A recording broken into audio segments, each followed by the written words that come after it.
você pode dizer isso de coração, não importa as circunstâncias, te adorarei somente a ti, Jesus. Ou seja, não interessa o que está acontecendo no mundo, ao seu redor, não interessa a tempestade, mas somente um objetivo: adorar a Deus.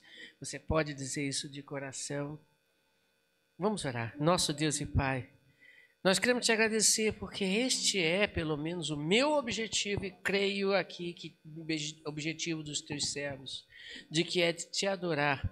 Não importa as circunstâncias, não importa o que possa acontecer, mas somente a ti queremos te adorar, Senhor.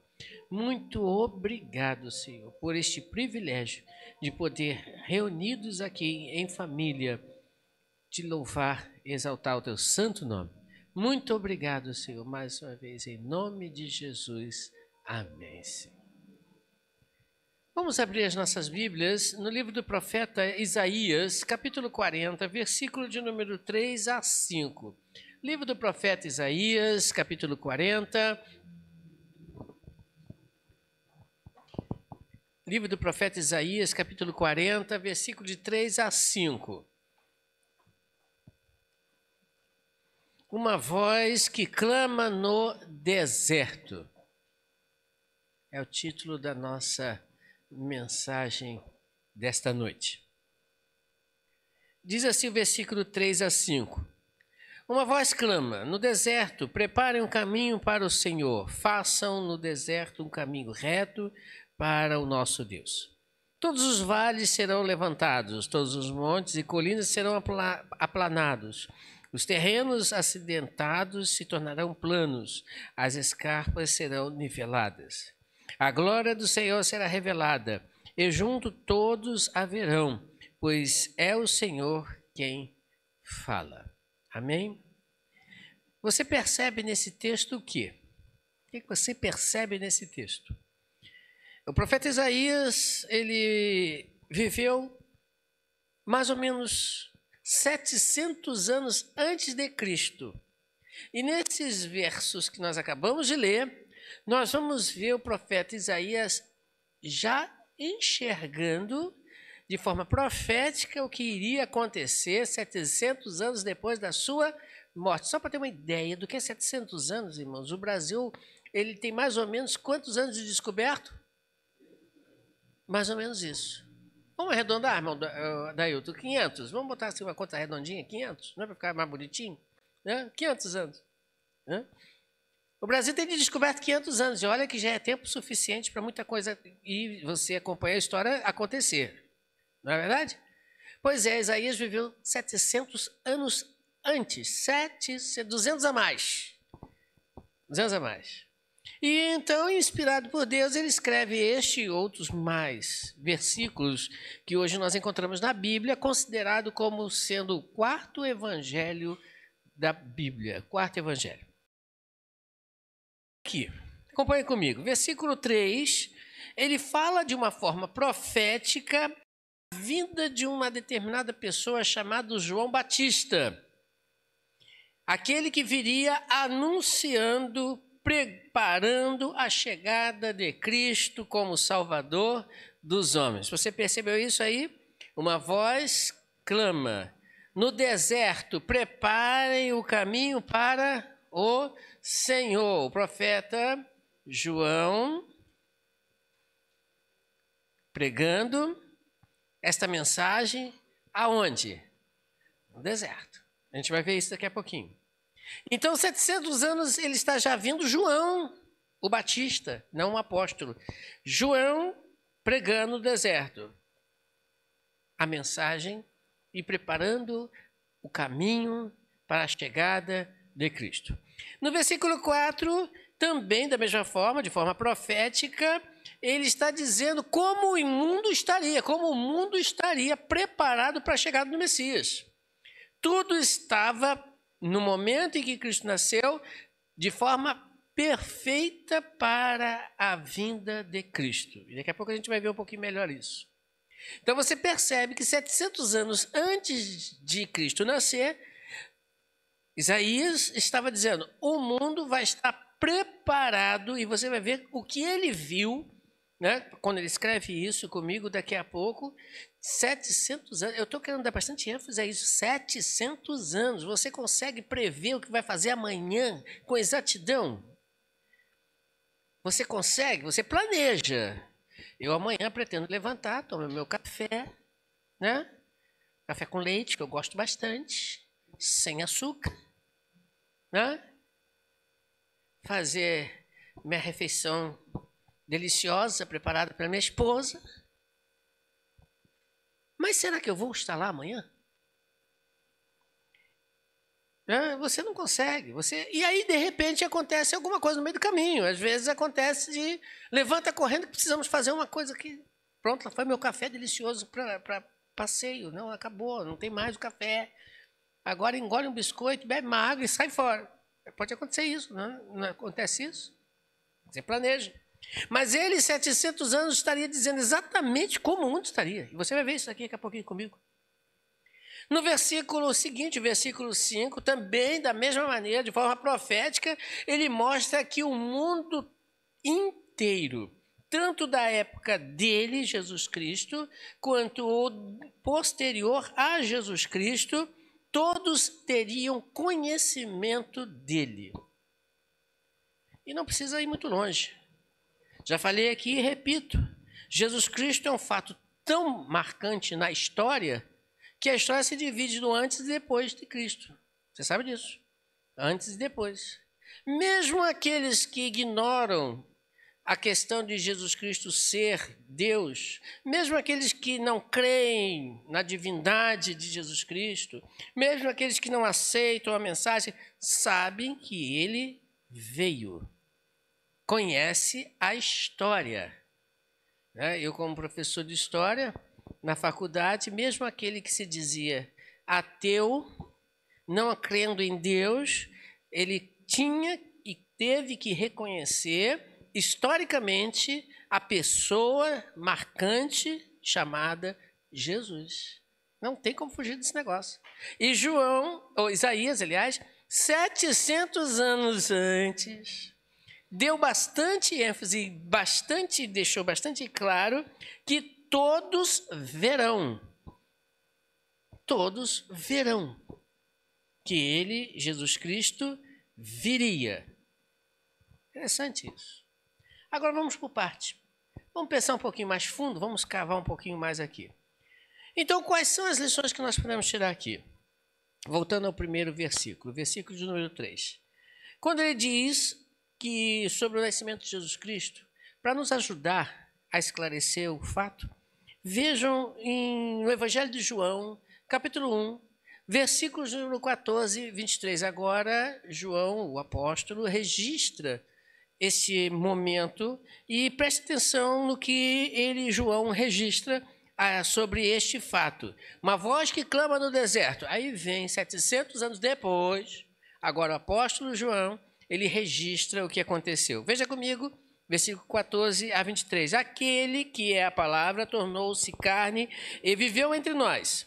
Vimos a sua glória, glória como unigênito filho vindo do Pai, cheio de graça e de verdade. João dá testemunho dele, ele exclama: este é aquele de quem eu falei, aquele que vem depois de mim é superior a mim, porque já existia antes de mim. Todos recebemos da sua plenitude graça sobre graça, pois a lei foi dada por intermédio de Moisés, a graça e a verdade vieram por intermédio de Jesus. Ninguém jamais viu a Deus, mas o Deus unigênito, que está junto do Pai, o tornou conhecido. Esse foi o testemunho de João quando os judeus de Jerusalém enviaram sacerdotes e levitas para lhe perguntarem quem ele era. Ele confessou, e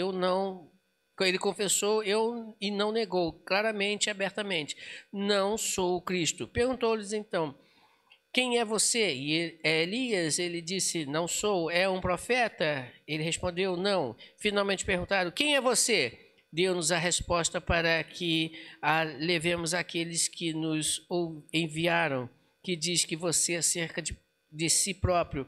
João respondeu as palavras do profeta Isaías: eu sou a voz do que clama no deserto. Façam um caminho reto para o Senhor. Eu sou. João trouxe uma mensagem interessante. Façam um caminho reto para o Senhor. O que é esse caminho reto para o Senhor? Que mensagem é essa? Que mensagem é essa? A gente ouve todo ano, né? Pelo menos aqueles que participam das festividades ou dos cultos em que se fala sobre o nascimento de Cristo, muitas das vezes não param para pensar que caminho reto é esse? Façam um caminho reto para o Senhor. O que é isso? Será que eu vou pegar, como diz no versículo 4, trabalhar as estradas, né? Aplanar, preparar o trajeto? É interessante que os irmãos militares sabem muito bem disso, né? Numa guerra existe uma arma engenharia, chamada engenharia, obrigado, né? Que vai à frente normalmente preparando o caminho. Vocês já ouviram falar desse negócio?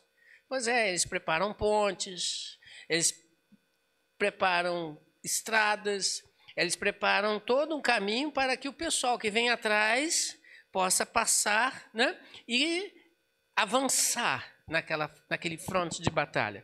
Então, esse pessoal chamado engenharia prepara o caminho. Prepara o caminho. Muitas das vezes não sai tão reto, não, porque tem montanhas, né? Não pode derrubar, às vezes, a montanha, né? Tirar a montanha, né? Então, mas eles preparam o caminho. Então, eles têm uma mensagem. A mensagem é: deixe o caminho preparado para que a tropa que vem atrás possa passar, possa avançar. Muito bem.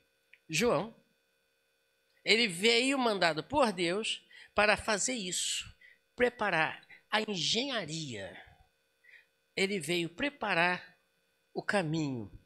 Mas o que é isso? Faça um caminho reto para o Senhor. É construir pontes? Seria aplanar o caminho? Seria derrubar as árvores para que os tanques possam passar? Será isso? Ou os soldados possam trilhar? Será isso? Não.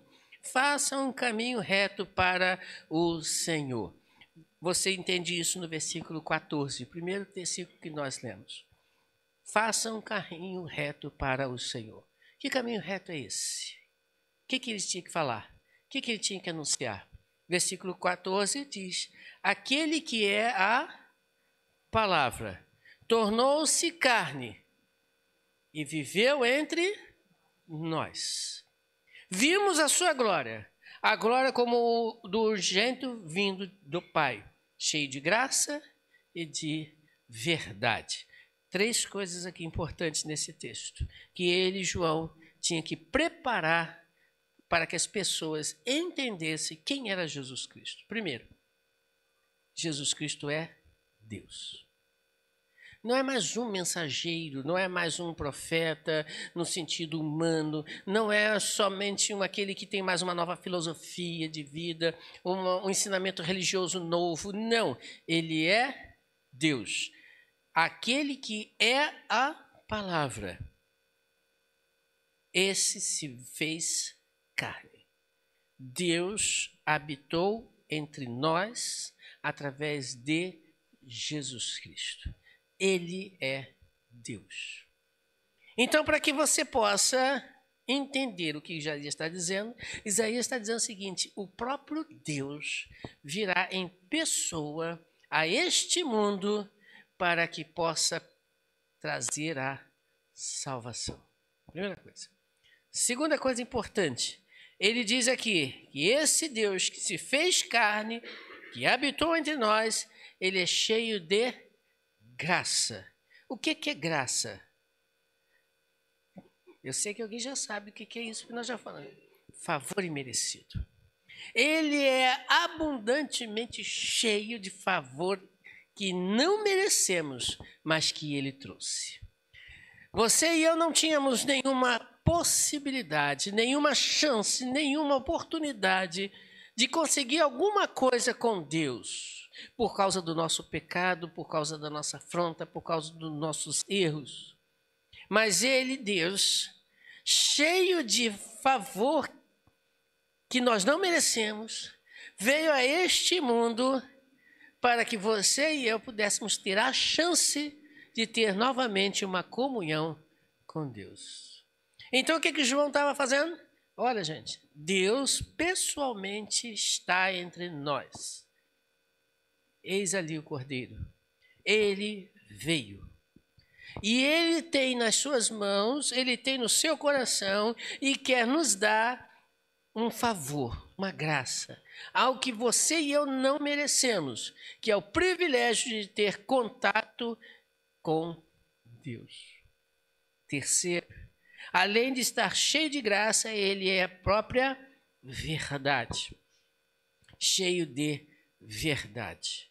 É a verdade. Naquela época, você sabe muito bem que quem dominava o mundo era o Império Romano. Isso é história.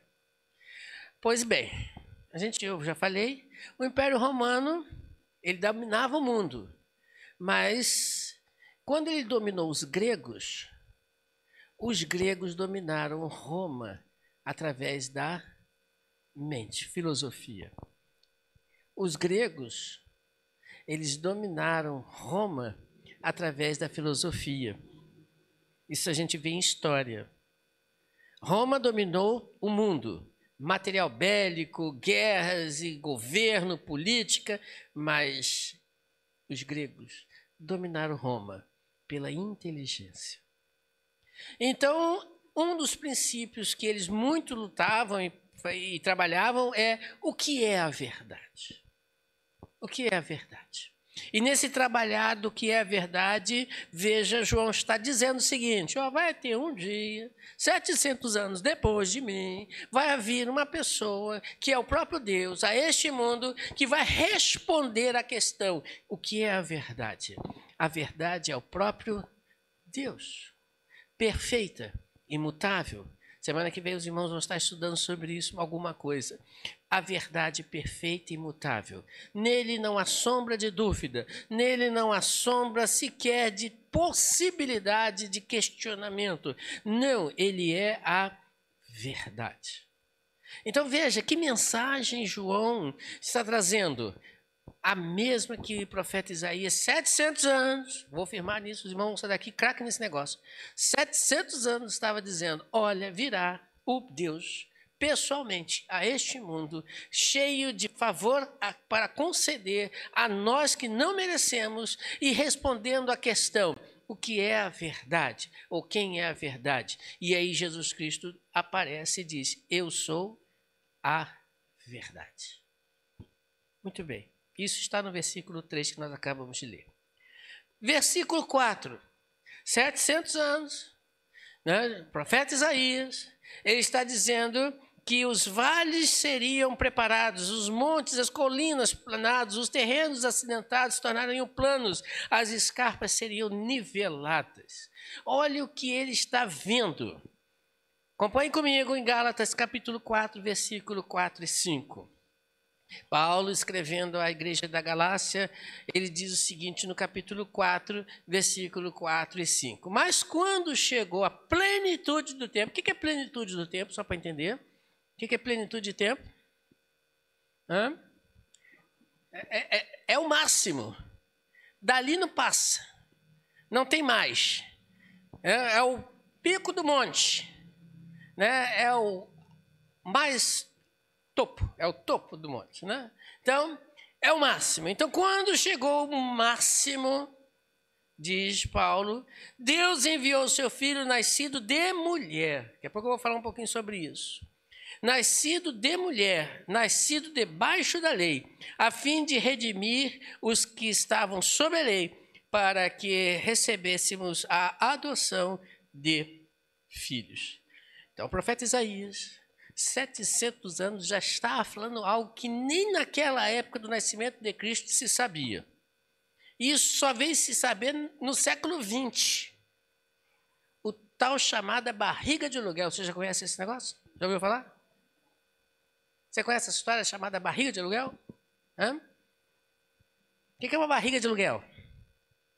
É uma mãe, né, uma mulher, que empresta sua barriga, seu útero, para gerar nela um outro ser humano, que não é filho dela e nem tampouco do seu marido. Geralmente é assim que funciona, né?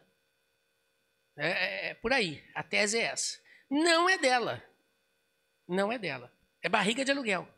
Alguém pagou e ela emprestou de forma financeira, né, aquele útero para gerar o filho de outra pessoa. Quando Paulo diz nascido de mulher, ele está dizendo exatamente isso.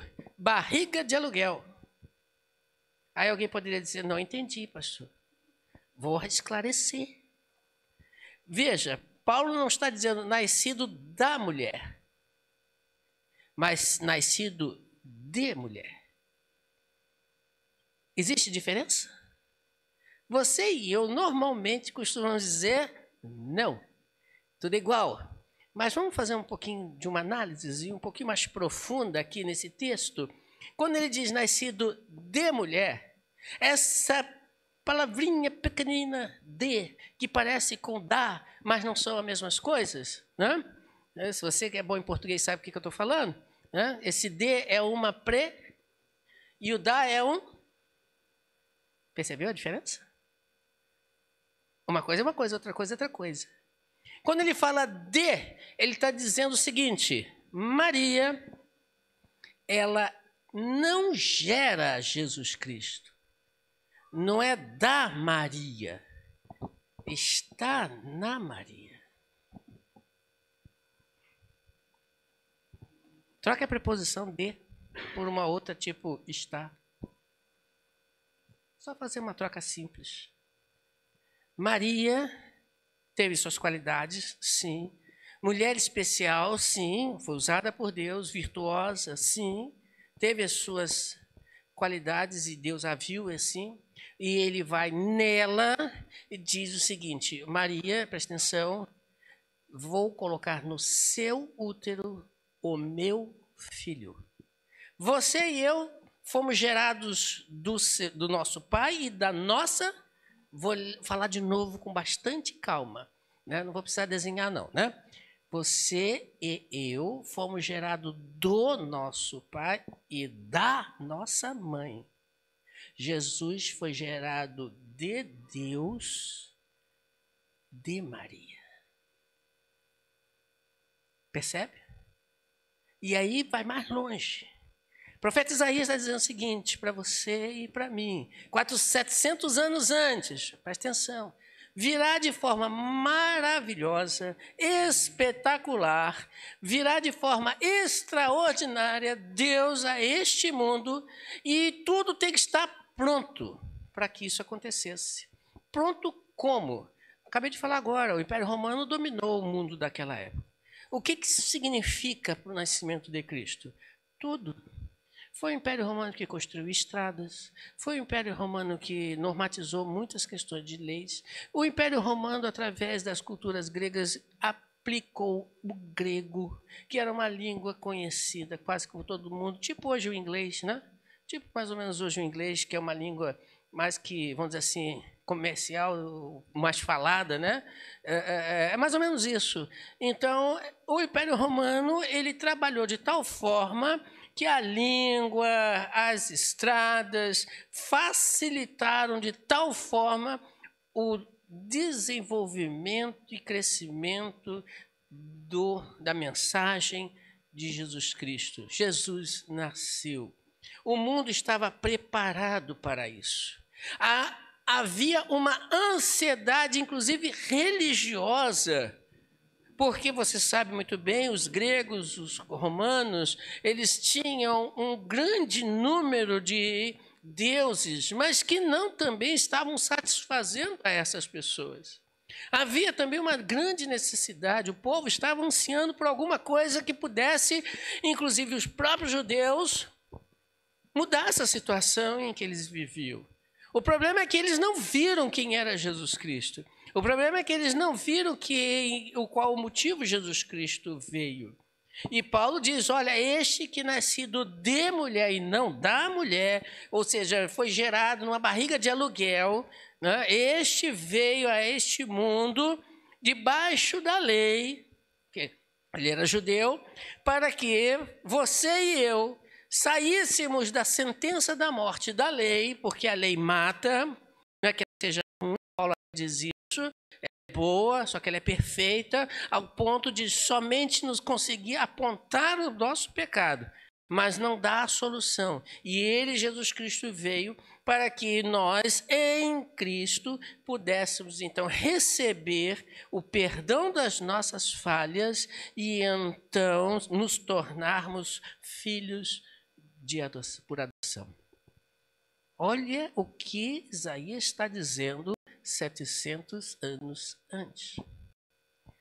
E o versículo 5 para a gente terminar. A glória do Senhor será revelada. Mais ou menos 700 anos antes, depois, aliás, o autor aos Hebreus, capítulo 1, versículo 3, e depois Efésios 1, versículos 7 a 14. Vamos devagar. Hebreus 1, 3. Diz o seguinte, Hebreus 1, 3. O Filho é o resplendor da glória de Deus e a expressão exata do seu ser, sustentando todas as coisas por sua palavra poderosa, depois de ter realizado a purificação dos pecados. Ele se assentou à direita da majestade nas alturas. O profeta, o autor, aliás, aos Hebreus, capítulo 1, versículo 3, está mostrando o grande poder, a glória dele, e a glória dele está exatamente em ter nos purificado do nosso pecado. Há uma confusão que às vezes nós fazemos. O ser humano costuma fazer, melhor dizer assim. Nós achamos que uma cura é algo glorioso. O é também, não vou desconsiderar, né? Milagre realmente é algo extraordinário. Mas eu costumo simplificar isso de uma seguinte maneira.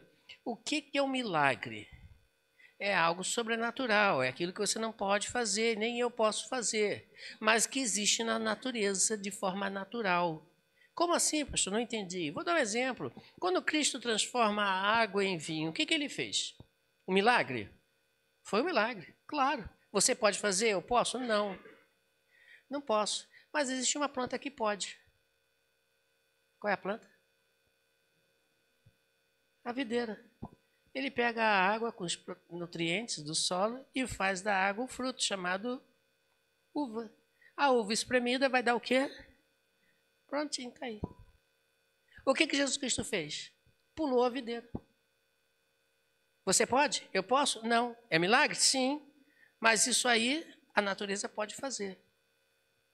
Não o milagre, porque tem um processo. Né? Não sei se você conseguiu entender o que eu estou dizendo. Mas purificação de pecado, o que na natureza pode fazer? O que? Ou quem pode purificar você do pecado? Tem pessoas que acham que igrejas podem purificar pecado. Redondamente enganados. Tem pessoas que acham que líderes religiosos podem purificar pecados. Redondamente enganados. Tem pessoas que acham que determinados sacrifícios, penitências podem purificar pecado. Digo de novo, redondamente enganado. Nada neste universo, nada nessa nossa realidade, nada em nossas vidas pode purificar o homem do pecado. Se tudo que nós conhecemos, ou melhor, nada pode purificar o nosso pecado, e o salário do pecado é Então, meu camarada, eu poderia dizer assim, nos vemos no inferno. Porque nada pode. Mas a glória de Deus, vinda a este mundo, Jesus Cristo, ele pode nos purificar de todo o pecado. Essa é a glória verdadeira. Essa é a maior glória que Deus fez por você e por mim. E Efésios capítulo 1, versículo 7 a 14, veja o que Paulo fala assim. Nele temos, preste atenção no texto, Efésios 1, 7 a 14. Nele temos a redenção por meio do seu sangue. É o sangue de Jesus Cristo que nos purifica. Eu vou pedir de repitam de novo, é bom frisar. O sangue de Jesus Cristo nos purifica de todos os pecados. Ninguém pode fazer isso, mas Jesus Cristo pode através do seu sangue, e Paulo fala. O perdão dos pecados, de acordo com as riquezas da graça de Deus. Lembra lá? Cheio de graça. A qual ele derramou sobre nós com toda a sabedoria e entendimento, e nos revelou o ministério da sua vontade, de acordo com o seu bom propósito que ele estabeleceu em Cristo, isto é, de fazer conseguir em Cristo todas as coisas celestiais, convergir, aliás, em Cristo, todas as coisas celestiais ou terrenas, na dispensação da plenitude dos tempos. Nele fomos também escolhidos, tendo sido predestinados conforme o plano daquele que faz todas as coisas segundo o propósito da sua vontade, a fim de que nós, os que primeiro esperamos em Cristo, quando ele fala em nós, ele está falando ele como judeu e o povo judeu, né?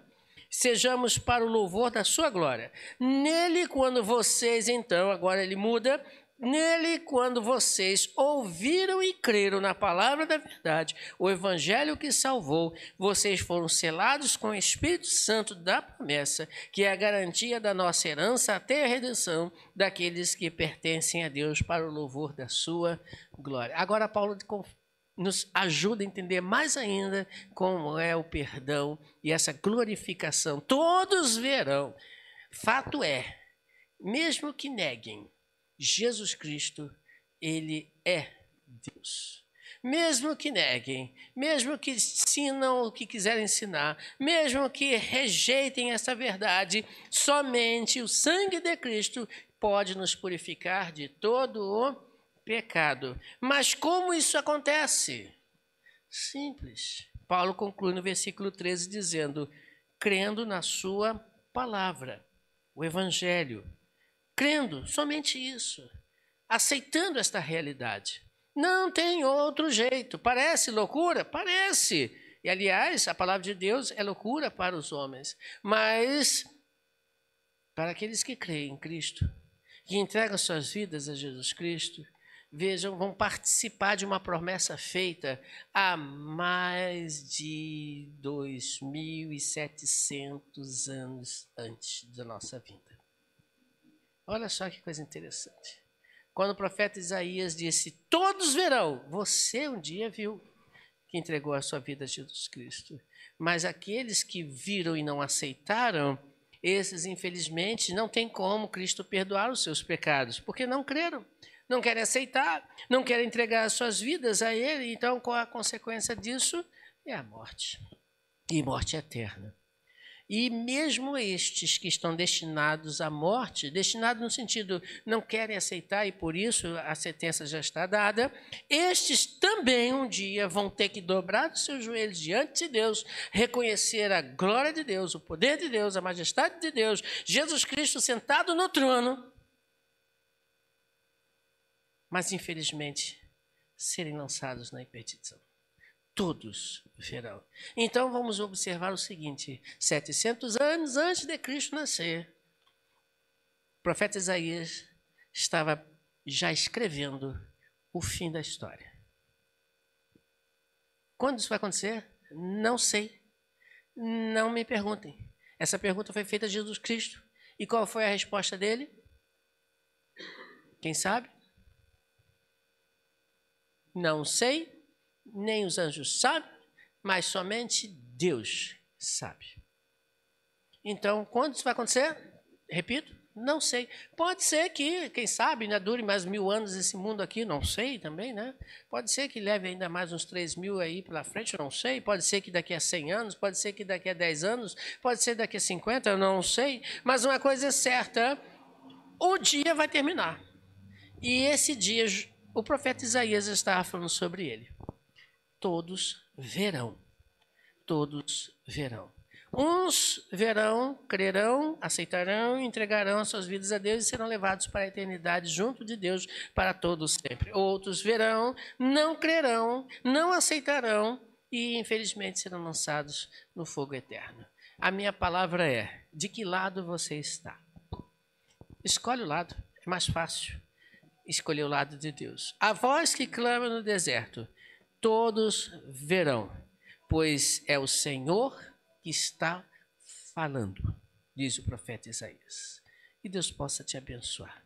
Não deixe para mais tarde. E você que está também conosco na nossa internet, no culto aí, participando conosco, se você não tem a certeza de crer realmente nesse Deus maravilhoso, ainda não conseguiu entregar a sua vida a Ele, que você o faça antes que seja tarde demais, porque realmente um dia você vai olhar para Deus e espero que você olhe para Deus. A minha oração é essa, como seu Salvador, Redentor, e não como seu juiz carrasco que vai determinar o que já está escrito, a morte para aqueles que não creem. Vamos orar a Deus.